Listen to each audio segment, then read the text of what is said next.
Hello दोस्तों। आज हम स्टार्ट कर रहे हैं थर्मोकेमिस्ट्री। तो बेसिकली थर्मोकेमिस्ट्री होती क्या है?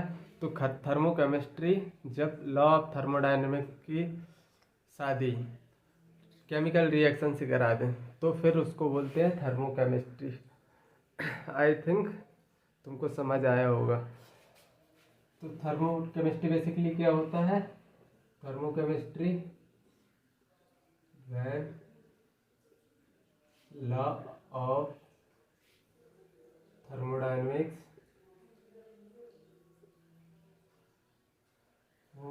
dynamics combine with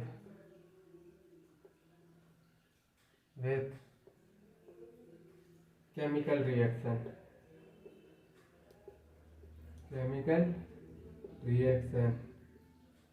called thermochemistry thermochemistry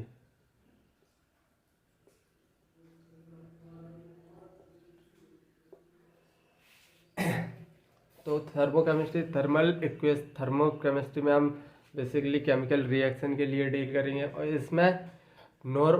इसमें जो केमिकल इक्वेशन होगी वो नॉर्मल केमिकल इक्वेशन नहीं होगी। इसमें थोड़ी उनकी फिजिकल स्टेट भी दिखाना पड़ेगा थर्मोकेमिस्ट्री में बेसिकली। और ये भी बताना पड़ेगा इस रिएक्शन से हीट निकल रही है, मतलब एब्जॉर्ब हो रही है। एक रिएक्शन बोलेगी कि मतलब मेरा रिएक्टेंट गैसियस है या मतलब प्रोडक्ट गैसियस है, या मतलब कोई फिजिकल स्टेट में हो, मतलब अपना खुद बताएगा कि मैं कार्बन सॉलिड स्टेट में प्रेजेंट हूँ। केमिकल रिएक्शन थर्मोकेमिस्ट्री की केमिकल इक्वेशन ही अपना इंट्रोडक्शन देगी। तो finally thermochemical equation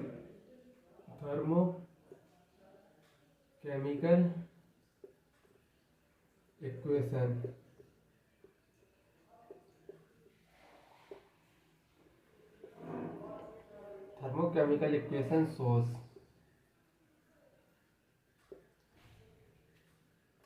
first physical state of reactant और प्रोडक्ट। फिजिकल स्टेट बताएंगे, फिजिकल स्टेट ऑफ रिएक्टेंट और प्रोडक्ट। दूसरी हीट रिलीज्ड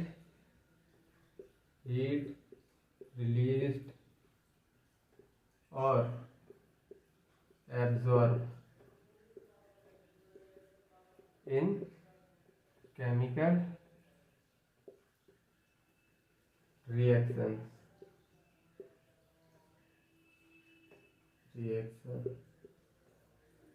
अब मैं इस एग्जाम्पल से अगर तुमको समझाना चाहूँ तो पहले नाइट्रोजन गैस में है प्लस हाइड्रोजन गैस में है, गिव्स NH3। फाइनली बैलेंस हो गई। तो और delta H negative, suppose that energy release हो रही। तो इसमें थर्मोकेमिस्ट्री में बेसिकली जो रिएक्शन होती है उनकी वो अपनी फिजिकल स्टेट भी बताती हैं। जैसे नाइट्रोजन गैस में है, हाइड्रोजन गैस में है, अमोनिया गैस में है, और ये हीट एब्जॉर्ब हुई है रिलीज हुई है इस केमिकल इक्वेशन में कि तो ये भी बताती है। यही मतलब एग्जाम्पल से तुमको समझ आया होगा। चलो अब आगे बढ़ते हैं। तो हम सबसे पहले पढ़ेंगे types of reaction.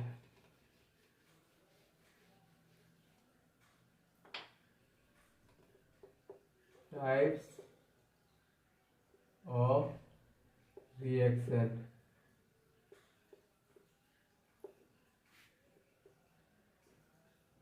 Types of reaction सबसे पहले हम पढ़ेंगे एक्सोथर्मिक रिएक्शन।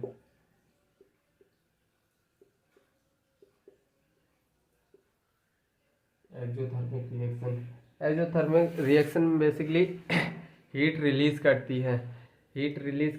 तो मतलब पहला पॉइंट लिखेंगे पहला पॉइंट हीट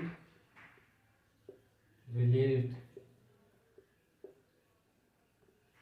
बाय रिएक्शन। और मतलब इसको हीट रिलीज और डेल्टा एच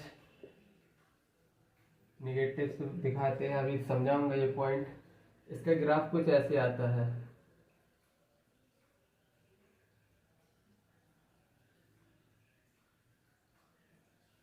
इसका ग्राफ हीट रिलीज कर रहा है, तो मतलब इसका ग्राफ कुछ ऐसे आता है। ये है पोटेंशियल एनर्जी और ये है reaction progress.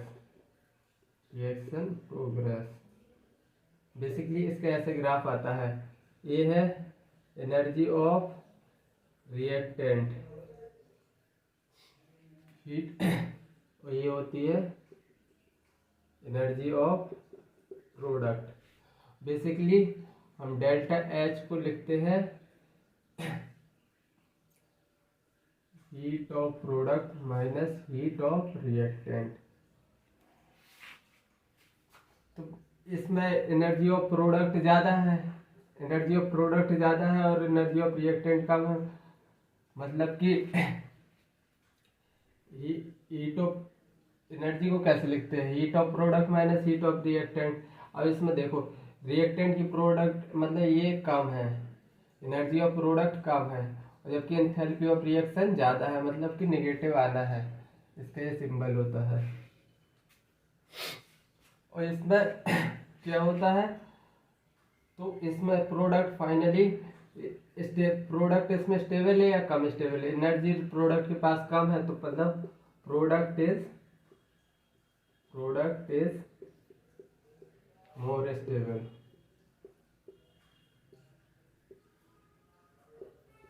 Product basically energy कम है, energy inversely proportional to stability होता है। तो मतलब इसमें एनर्जी ऑफ प्रोडक्ट कम है, तो मतलब प्रोडक्ट इसमें ज़्यादा स्टेबल है। और इसके कुछ रिप्रेजेंटेशन होते हैं। तो रिप्रेजेंटेशन कैसे होता है, चलो इधर ही बता दे रहा है। एग्जाम्पल फॉर एग्जाम्पल, अगर ए गैस ए से बी गया तो डेल्टा एच निगेटिव है, मतलब कि एक्सोथर्मिक रिएक्शन को शो कर रहा है। अगर ए ने मतलब हीट रिलीज कर रहा है, ए गिव्स बी और हीट कुछ रिलीज कर दी, मतलब हीट रिलीज कर रहा है प्रोडक्ट, तो मतलब एक्स किलो जूल पर मोल। और इसका तीसरा रिप्रेजेंटेशन होता है ए एक्स इधर ला दो minus X plus B kilo joule, मतलब इसके रिप्रेजेंटेशन हो गए। अगर डेल्टा एच निगेटिव होगा तो भी एक्सोथर्मिक रिएक्शन को शो करेगा।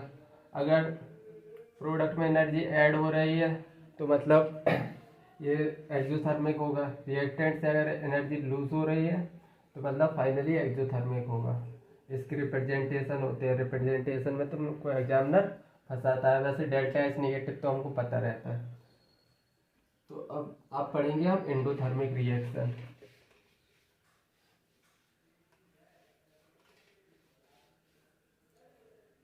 दूसरी पढ़ रहे हैं हम endothermic reaction. Endothermic reaction, endothermic reaction. Endothermic reaction में रिएक्शन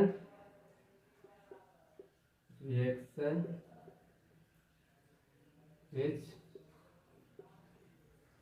absorb energy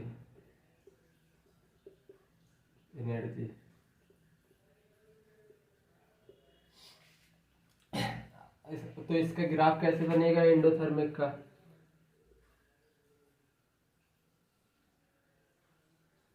एंडोथर्मिक का ग्राफ कुछ ऐसे बनता है।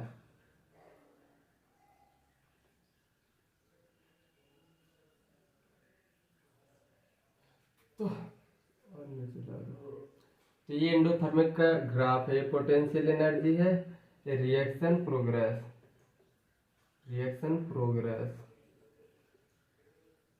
और देखो ये एनर्जी ऑफ रिएक्टेंट है, ये एनर्जी ऑफ प्रोडक्ट। तो डेल्टा एच को बेसिकली हम delta H equal to heat को हम कैसे लिखते हैं, चेंज निकालने के लिए heat of product minus heat of reactant, और इसमें हीट ऑफ रिएक्टेंट कम है हीट ऑफ प्रोडक्ट से, तो डेल्टा एच बेसिकली क्या आएगा, डेल्टा एच क्या आएगा, पॉजिटिव, क्योंकि हीट ऑफ प्रोडक्ट ज़्यादा है तो डेल्टा एच क्या आएगा, पॉजिटिव आएगा। तो इसमें प्रोडक्ट देखो, प्रोडक्ट की मतलब एनर्जी ज़्यादा है, प्रोडक्ट की एनर्जी कम है, ज़्यादा है, तो मतलब product is less stable, product is less stable. I think ये पॉइंट तुमको क्लियर हुए होंगे। हीट ऑफ प्रोडक्ट ज़्यादा है, मतलब प्रोडक्ट ज़्यादा है तो डेल्टा एच पॉजिटिव कैसे आया, इधर से देख के अच्छे से क्या मतलब थोड़ी कॉमन सेंस लगा के ही तुम पता कर सकते हो हीट डेल्टा एच पॉजिटिव कैसे आया। तो इसका पहला रिप्रेजेंटेशन क्या होता है, अगर A suppose that A gives B और डेल्टा एच गिवन है पॉजिटिव, तो समझ लो ये एंडोथर्मिक रिएक्शन है। अगर A heat absorb A plus X gives B, heat absorb हो रही है तो भी ये एंडोथर्मिक रिएक्शन है। इसका तीसरा रिप्रेजेंटेशन होता है A gives B minus C, B minus X kilojoule,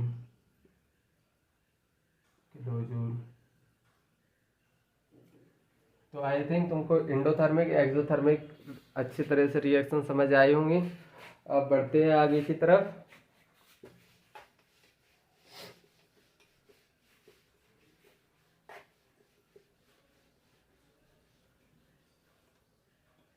heat of reaction पढ़ेंगे हम, heat of reaction. Heat of reaction क्या होता है, इसको हीट ऑफ रिएक्शन ऐसे डिनोट करते हैं, इसको बोलते हैं एंथैल्पी ऑफ रिएक्शन भी बोल सकते हैं, enthalpy of reaction. Basically heat of reaction enthalpy of reaction होता क्या है, reaction in which the heat absorb और released heat is the heat absorbed or released by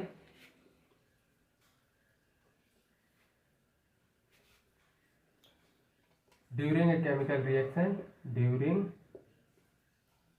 a balanced chemical reaction,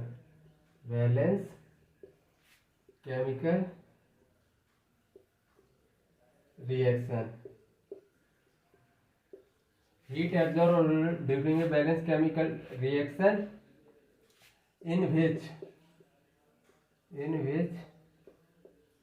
reactant is completely consumed,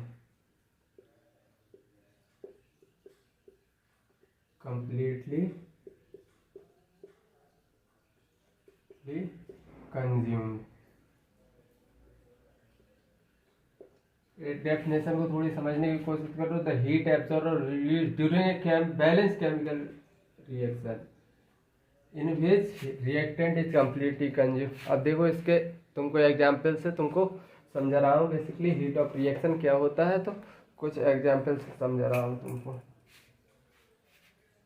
पहला example, hydrogen gas plus half O2 gas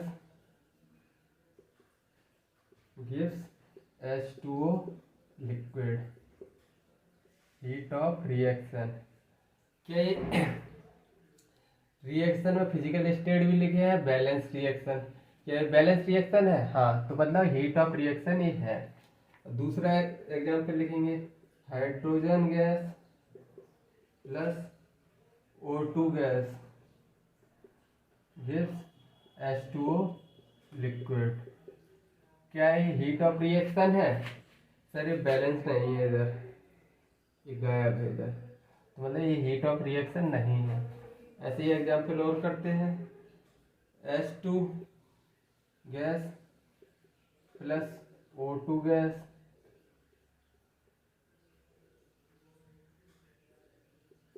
gives H2O2 liquid. तो heat of reaction है या नहीं है? Finally balanced है, हाँ मतलब ये हीट ऑफ रिएक्शन है। अब और एग्जांपल कर ले रहा हूँ। कार्बन ग्रेफाइट की फॉर्म में प्लस ऑक्सीजन गैस की फॉर्म में गिव्स कार्बन डाइऑक्साइड गैस। तो क्या ये हीट ऑफ रिएक्शन है? हाँ बिल्कुल है, क्योंकि ये बैलेंस है। और ऐसे ही कार्बन ग्रेफाइट की फॉर्म में plus O2 gas gives CO gas. क्या ये हीट ऑफ रिएक्शन है? नहीं है सर, इधर बैलेंस नहीं है। O2 इधर 2O है, इधर 1, तो ये हीट ऑफ रिएक्शन नहीं है। आई थिंक तुमको हीट ऑफ रिएक्शन अब समझ में आ गया होगा। तो अब चलो कुछ नोट पॉइंट लिखते हैं।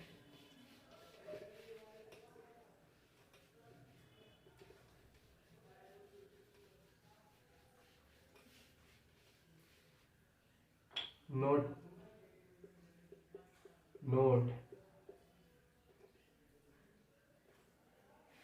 Heat of reaction basically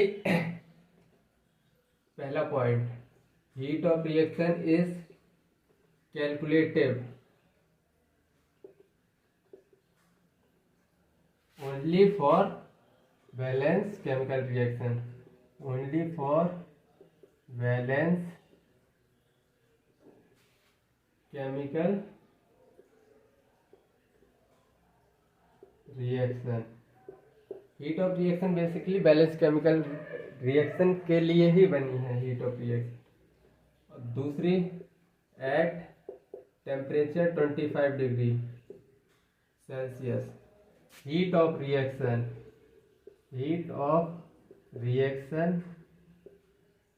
is called standard heat of reaction, standard heat of reaction. Basically 25 degree Celsius एक मतलब 25 डिग्री सेल्सियस से जितनी भी रिएक्शन होंगी उनका जो हीट ऑफ रिएक्शन होंगी तो उनको बोलेंगे standard heat of reaction. Third point, unit of heat of reaction. Unit क्या होती है? किलो कैलोरी पर मोल, इसकी हीट होती है बेसिकली हीट ऑफ रिएक्शन। चौथा पॉइंट, ये पाथ फंक्शन है या state function? Delta H heat of reaction react energy of product minus energy of reactant. Basically ये स्टेट फंक्शन होता है क्योंकि इसमें प्रोडक्ट माइनस रिएक्टेंट आ रहा है, state function. Heat of reaction basically state function होता है। तो आई थिंक इतने पॉइंट समझ में आए होंगे। अब तुमको एक क्वेश्चन करा दे रहा हूँ जिससे तुम्हारे कंसेप्ट और थोड़ी क्लियर होंगे।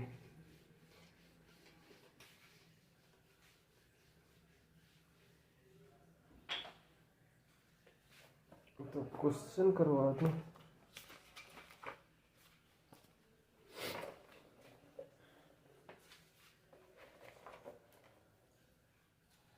तो एक क्वेश्चन लाया हूँ। Question, heat of which of the following will be, heat of which of the following will not called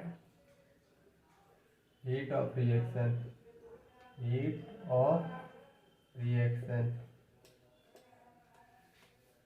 तो अब इसके पहला option, calcium carbonate solid gives calcium oxide solid plus carbon monoxide gas.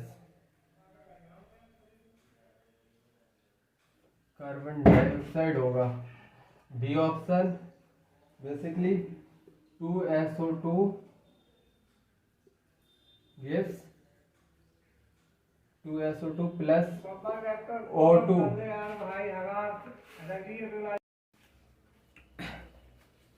तो finally SO2 plus O2 gives 2SO3 gas. C option nitrogen gas plus hydrogen gas gives 2NH3 ammonia. D option hydrogen gas plus iodine gas gives 2HI gas. अब इसमें क्या पूछा है, इस question में finally पूछा क्या है, इस क्वेश्चन में heat of which of the following not called heat of reaction, मतलब नॉट कॉल्ड, मतलब इसमें देखो कि कौन सी रिएक्शन बैलेंस है या नहीं है। तो इसमें पहले देखो तो बैलेंस है ये रिएक्शन, कैल्शियम 1 कार्बन 1 ऑक्सीजन 3 है, इधर भी राइट हैंड साइड में भी 3 है। तो ऐसे भी SO2 gives S2O2 SO2, ये रिएक्शन बैलेंस नहीं है क्या, 2SO3 होना था इधर। तो मतलब ये फाइनली 3 दूनी 6, 4 2 6 ऑक्सीजन हो गए, 4 ऑक्सीजन प्लस 2 ऑक्सीजन, 3 दूनी 6 ऑक्सीजन, 2 सल्फर इसमें है, मतलब ये भी रिएक्शन बैलेंस है। और अब ये देखो nitrogen plus hydrogen gives 2NH3, तो मतलब इसमें बैलेंस क्या नहीं है, हाइड्रोजन बैलेंस नहीं है इधर। तो यही इसका आंसर होगा, क्योंकि नॉट पूछा है, not called heat of reaction. अब हम पढ़ेंगे आगे factor affecting heat of reaction. पहला हेडिंग लगाते हैं factor affecting heat of reaction. Factor affecting heat of reaction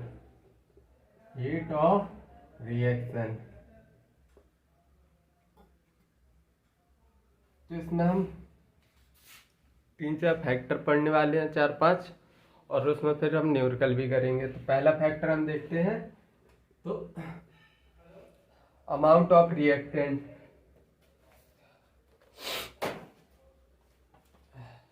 तो पहला है क्वांटिटी ऑफ रिएक्टेंट,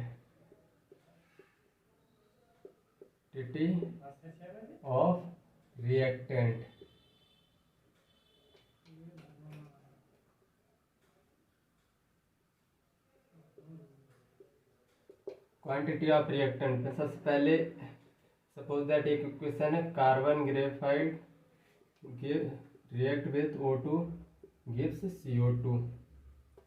इसकी हीट ऑफ रिएक्शन आ रही है सपोज दैट 393 माइनस 393.5, इतनी आ रही है हीट ऑफ रिएक्शन। अब हम 2 से मल्टीप्लाई कर देते हैं अगर इस रिएक्शन का, 2 carbon graphite plus O2 gas gives carbon dioxide gas. तो जैसे ही हम 2 का मल्टीप्लाई करेंगे इसमें, तो हीट ऑफ रिएक्शन में क्या चेंज आएगा, ये भी 2 से मल्टीप्लाई हो जाएगी, माइनस 393.5 इंटू 2 कितना आएगा, 07787 इतनी निकल के आएगी। मतलब इन जनरल हम क्या बोल सकते हैं, इन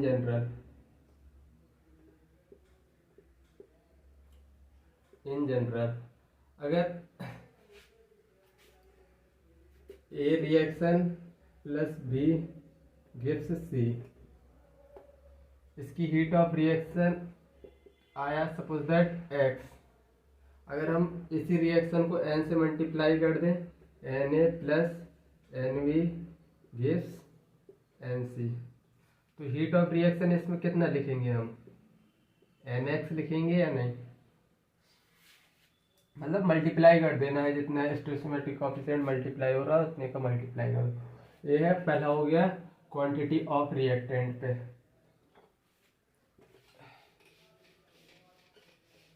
अब हम पढ़ेंगे डायरेक्शन ऑफ रिएक्शन, दूसरा direction of reaction, direction of reaction, direction of reaction. Direction of reaction में देखो, सपोज दैट एक इक्वेशन है, कार्बन ग्रेफाइट फॉर्म में react with O2 gives CO2 gas. तो इसकी heat of reaction, suppose that heat of reaction इसकी है -393.5। अब हम इसकी डायरेक्शन रिवर्स कर रहे हैं, तो रिवर्स करके लिख रहे हैं CO2 gas gives carbon graphite plus O2 gas. तो अब इसमें डेल्टा H कितना आएगा, डेल्टा H फाइनली पॉजिटिव हो जाएगा 393.5। जैसे ही रिएक्शन की डायरेक्शन रिवर्स हुई तो ये वो वैल्यू पॉजिटिव हो जाएगी, नेगेटिव होगी तो पॉजिटिव, पॉजिटिव होगी तो नेगेटिव। अब इसकी फील दिलाऊं तुमको तो अच्छे से समझ में आएगा। सपोज दैट मैंने एक रिएक्शन बनाया, ये है पोटेंशियल एनर्जी प्लस ये है रिएक्शन प्रोग्रेस।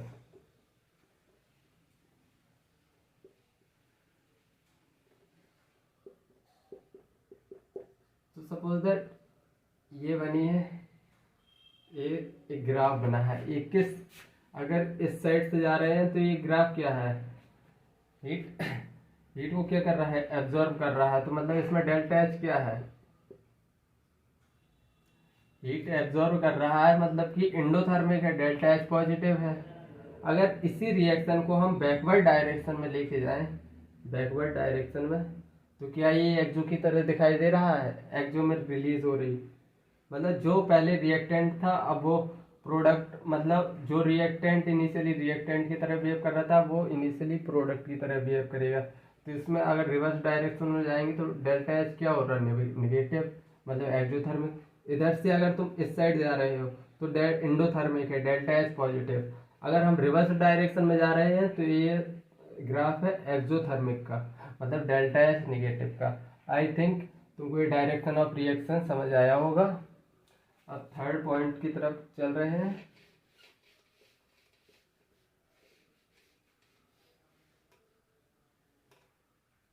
थर्ड है allotropic form of reaction, allotropic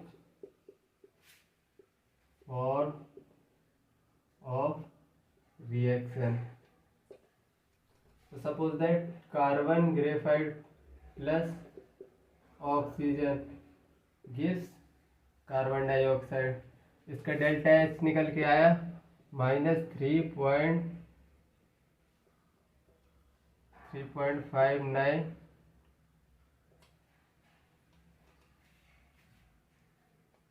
393.5 निकल के आया किलो जूल। और अगर हम इस कार्बन डायमंड ले लें, अगर diamond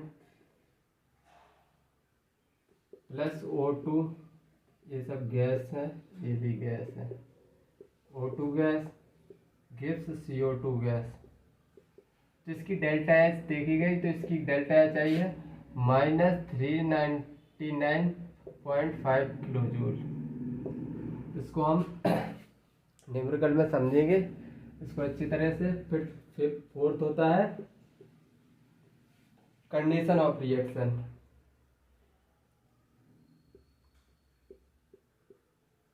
condition of reaction. Condition of reaction में सपोज दैट ओपन वेसल है, ओपन वेसल, दूसरी है क्लोज वेसल। ओपन वेसल में बेसिकली प्रेशर क्या होता है, ओपन वेसल में सपोज दैट एक वेसल है, ओपन है, तो इसमें हमेशा 1 एटमॉस्फेयर का प्रेशर लगेगा। मतलब कि ओपन वेसल में प्रेशर कांस्टेंट होता है, मतलब प्रेशर कांस्टेंट। तो डेल्टा हीट ऑफ रिएक्शन इसमें लिखेंगे, heat of reaction open vessel में लिखते हैं डेल्टा एच से।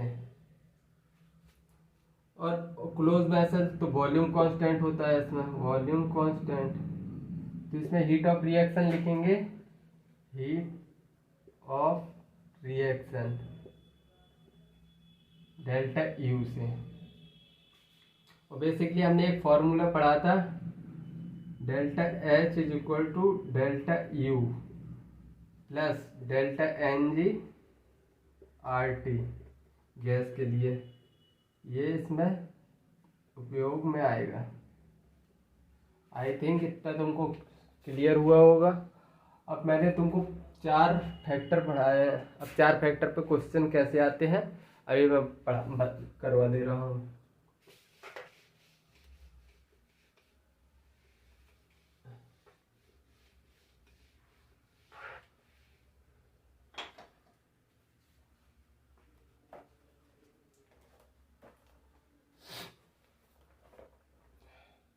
पहला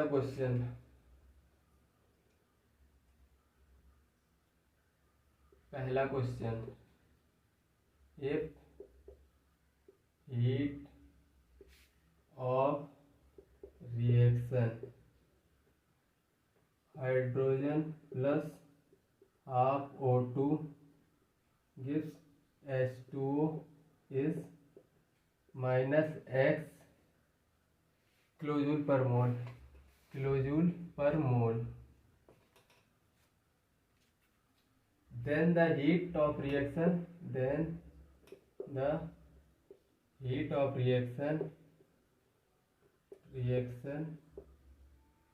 given, अब रिएक्शन गिवन है 2H2 plus O2 gives H2O liquid इस ये सब, ये गैस में है, ये भी गैस में, लिक्विड में, गैस में है, ये भी गैस फेज में है। अब इसका ऑप्शन बना दे रहा हूँ। पहला option -x, B option -2x, C option 2x, D option x किलोजूल। ये मैंने पहला ही फैक्टर पढ़ाया था, उसी के ऊपर है। हाइड्रोजन में बेसिकली हो क्या रहा है इस रिएक्शन में सिंपली मल्टीप्लाई बाई 2 हो रहा है, क्योंकि देखो H2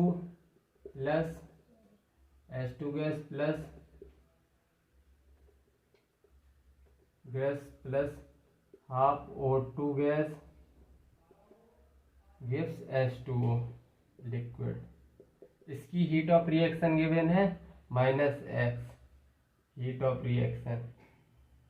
अब हीट ऑफ रिएक्शन किस इस इक्वेशन के लिए पूछा है, तो ये इक्वेशन कब आ सकती है, जब मल्टीप्लाई बाई 2 कर दो तो कितना आएगा, 2H2 plus O2 gas gives H2O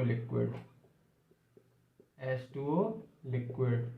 तो डेल्टा एच इसमें क्या हो जाएगा, -2x, सिंपली -2x हो जाएगा। तो इसका आंसर है बी। ये तो बिल्कुल हलवा क्वेश्चन था। चलो एक और क्वेश्चन करते हैं।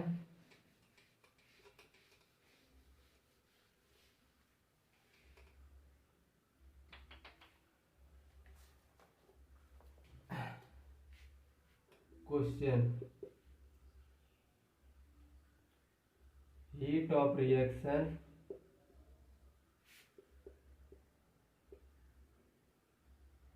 SO2 plus half O2 gives SO3 is -y kilojoule. Heat of reaction इस रिएक्शन की दे दी। Find heat of reaction, find heat of reaction 2SO3 gives 2SO2 plus O2 gas.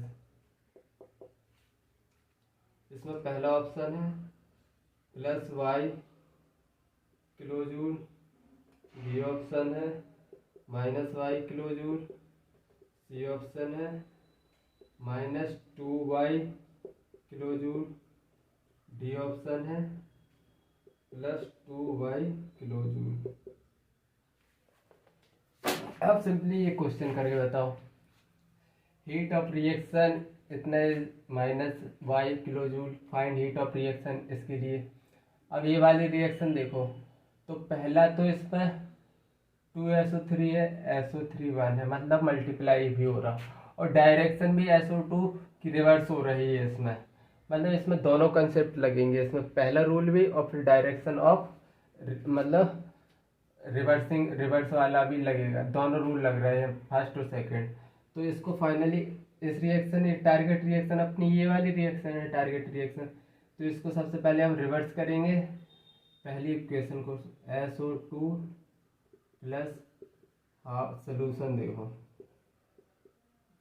Half O2 gives SO3, इसका है -Y joule, अपनी target reaction ये है, तो अपन को फाइनली ये रिएक्शन टारगेट रिएक्शन है, तो इसको इस साइड लाएंगे, तो SO3 gives SO2 plus half O2, तो हीट ऑफ रिएक्शन इसकी क्या हो जाएगी अब +Y, क्योंकि रिवर्स कर दिया है हमने।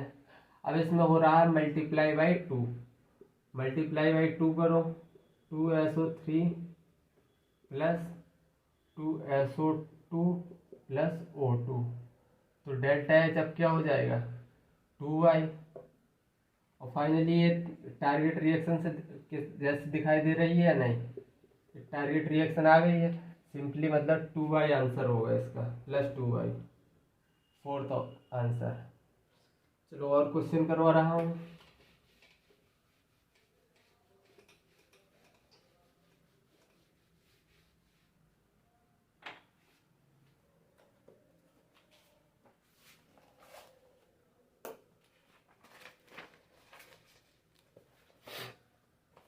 देखो एलोट्रॉपिक वाला क्वेश्चन करवा दे रहा हूँ, एलोट्रॉपिक तुम्हारा क्लियर हो जाएगा। कार्बन डायमंड से कन्वर्ट हो रहा है कार्बन ग्रेफाइट में,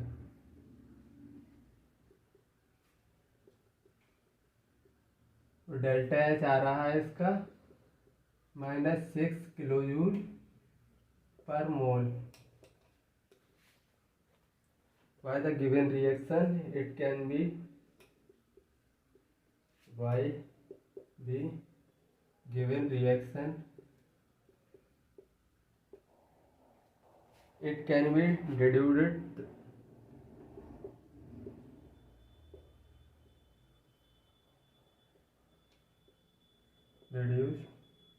that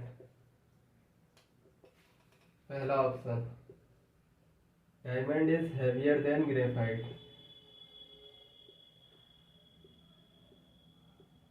is heavier than graphite,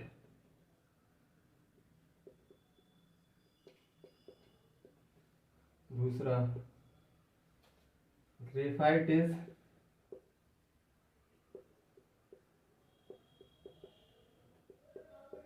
heavier than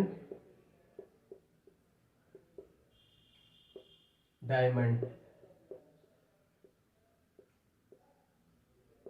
C option diamond is more stable than diamond is more stable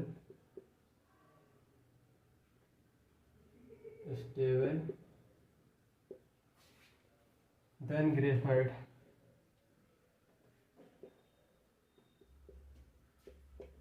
graphite, और डी ऑप्शन है graphite is more stable then diamond. graphite is more stable than diamond। तो basically allotrope होते हैं, जैसे अभी मैंने बताया था कि आगे चल के तुमको समझा दे दूंगा। तो जैसे सपोज दैट कार्बन के 2 ग्रेफाइट हैं। अब हर मतलब ग्रेफाइट की अलग अलग, जैसे कार्बन की अलग अलग फॉर्म है। सपोज दैट 4 एलोट्रोप हैं, तो चारों उंगली एक जैसी थोड़ी हो सकती, कोई ज़्यादा स्टेबल होगा, कोई कम स्टेबल होगा। तो हम कैसे देखेंगे? तो डेल्टा एच गिवन है इसमें -6 किलो जूल, मतलब ये पहली बात, इसमें डेल्टा एच नेगेटिव गिवन है, मतलब कि ये एक्सोथर्मिक है। एक्सोथर्मिक में क्या स्टेबल होता है? प्रोडक्ट। एक्सोथर्मिक का ग्राफ कुछ ऐसे आता है ना, नीचे प्रोडक्ट मोर स्टेबल होता है, प्रोडक्ट की एनर्जी कम होती है रिएक्टेंट से। प्रोडक्ट की एनर्जी कम मतलब स्टेबिलिटी ज़्यादा। तो प्रोडक्ट इधर कौन है? ग्रेफाइट, मतलब graphite is more stable then diamond. समझ आया? अभी चलो और क्वेश्चन करवा दे रहा हूँ।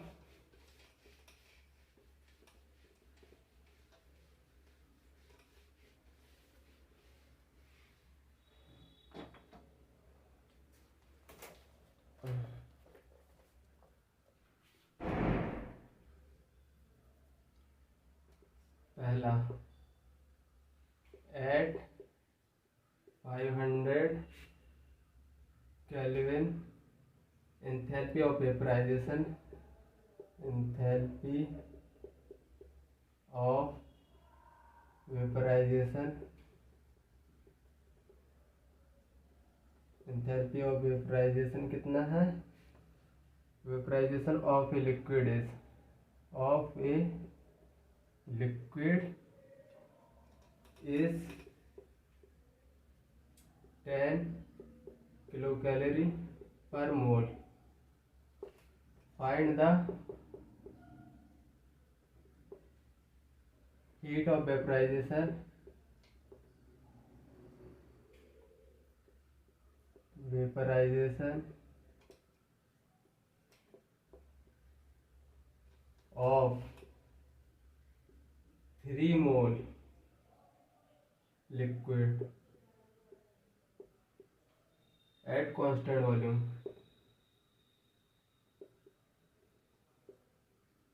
Volume at 500 calorie. तो क्या पूछा है? Find the heat of vaporisation 2 mole liquid at constant volume. Constant volume के लिए मैंने क्या बोला था? Delta U. कांस्टेंट प्रेशर में वो डेल्टा एच, तो डेल्टा यू पूछा है। Finally delta H is equal to delta U plus delta N G R T होता है या नहीं?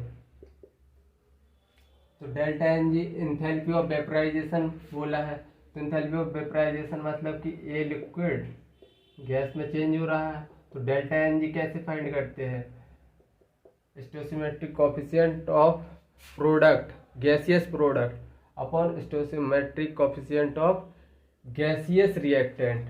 तो ये तो लिक्विड है, तो गैसियस प्रोडक्ट -0 1 आएगा, गैसियस प्रोडक्ट -0 1 आएगा। डेल्टा एन जी फाइनली 1 आ गया। डेल्टा एच अपन को गिवन है या नहीं? Enthalpy vaporization, enthalpy of 10 kilo calorie given है पर मोल, 1 मोल के लिए है, और kilo calorie. Delta U find करना है। डेल्टा एन जी आया 1, आर की वैल्यू किलो कैलोरी में रखना है। तो फाइनली इधर किलो कैलोरी है, इस साइड भी किलो कैलोरी बनाएंगे, 1000 से डिवाइड कर देंगे। टेम्परेचर कितना गिवन है? 500। अब फाइनली कटपिट कर दो 2, तो डेल्टा यू आया 9 किलो कैलोरी पर मोल। क्या ये ऑप्शन होगा अपना? ये आंसर होगा? नहीं, क्योंकि उसने पूछा है 3 मोल लिक्विड के लिए। Find the heat of vaporization of 3 mole liquid. For 3 mole liquid. Simply 1 mole के लिए इतना निकला है 9, तो 3 मोल के लिए कितना निकलेगा? 9 3 जा 27 किलो कैलोरी पर मोल। यही अपना आंसर है। आई थिंक तुमको लेक्चर समझ आया होगा। बहुत ही अच्छा लेक्चर था ये, बहुत ही मेहनत करके बनाया था। आई थिंक तुमको समझ आया होगा। आज के लिए इधर ही समाप्त करते हैं। जब तक के लिए बाय।